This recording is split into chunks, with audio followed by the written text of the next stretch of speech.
all for coming today. My name is Arne. I'm with Dow Building Solutions, part of the larger Dow Chemical Company. I'm here to talk to you today about solar-ready metal buildings, maximizing the value of your solar installation.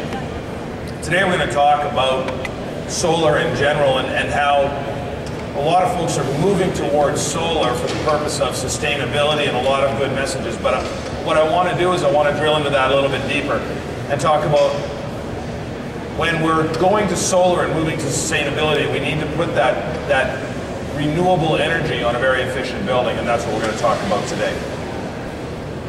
So today what we're going to talk about, we're going to talk a little bit about energy efficiency in you, meeting codes and beyond.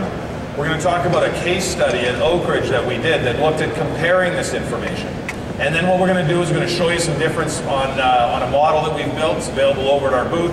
And then we're going to talk to you about how you can be solar ready. Well, when we talk about solar, as I mentioned earlier, we're talking about sustainability and trying to be sustainable.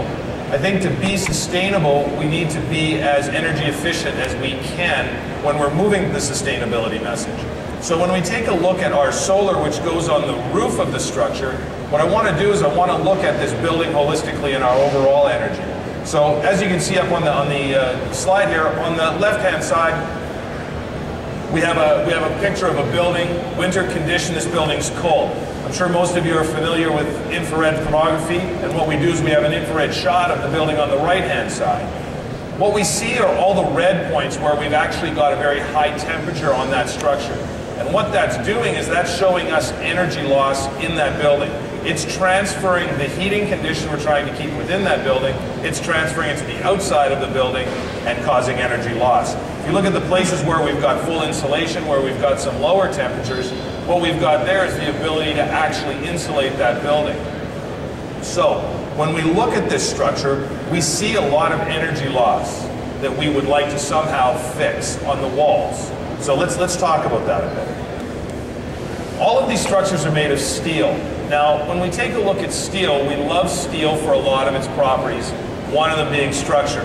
The one property that we like when we make things like frying pans or electrical wire out of it is its ability to conduct energy. While that works against us when we use it for structures and buildings, as you can see on the above chart, we show how the steel in a steel stud wall assembly actually will bridge that energy through or transfer that energy through the building envelope. What we're trying to do with our wall systems, we're trying to insulate our wall systems away from energy loss. We try to make it so that that energy is staying within the building and I'm not transferring it through. Well, these energy losses through structural members are commonly called thermal shorts. The process that it occurs by is a process called thermal bridging. Once you see this, you can actually see it in a lot of places around today. If you look and see on cold days or on days when you've got frost or dew, you can actually see it melting on the structures.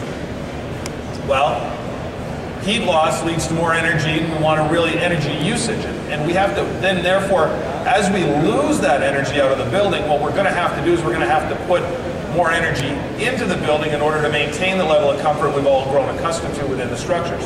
So what that does is that actually increases the energy output, the energy input in the structure and what we're trying to achieve. So there's different ways that we can fix this. We can look at different ways to insulate and better insulate around some of these steel structures and some of the steel shorts that we have in the building. We can look at better insulations, more thermal value.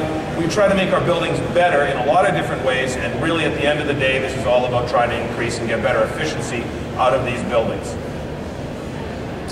Here's a couple of examples here where what we've done is we've actually gone and insulated over the structural members. If you take a look, the picture over on the left-hand side shows you insulating over a steel stud assembly. What I would tell you is that most steel stud assemblies with a bat in them, regardless of the thickness of bat, the most you could get out of that bat for performance is about an R8. Most of these assemblies, people are thinking are R20, R19. And what happens is, when you start looking at these assemblies as their overall performance, it actually creates a great decrease in the overall performance rather than the nominal performance of the individual bat. That's R8 of the whole wall? R8 of the whole wall assembly, yes. Where it would be an R19? People would assume it's an R19. That's a good question. When we look at R values, where we're actually having a quantum shift, and I'll deal with that in a bit, is that we're looking at system R values now. We're looking at what does a wall operate like a system in terms of R value. Component-wise, we know a fiberglass bat will be R19. But when I take R19 and then I put a conductor beside it, and then I put a resistance of an R19, and then I put a conductor, and I'm putting those conductors every 16 inches, and then I'm putting a conductor on the bottom and a conductor on the top, what you're doing is you're conducting a lot of energy and not resisting a lot of energy, and the overall performance drops dramatically. And I'm going to talk a bit more about that in a sec. There's a couple of other continuous insulation ways that we can do things. You can lay stuff on top across with purlins, but the whole idea is that what we want to do is we want to insulate the steel structure.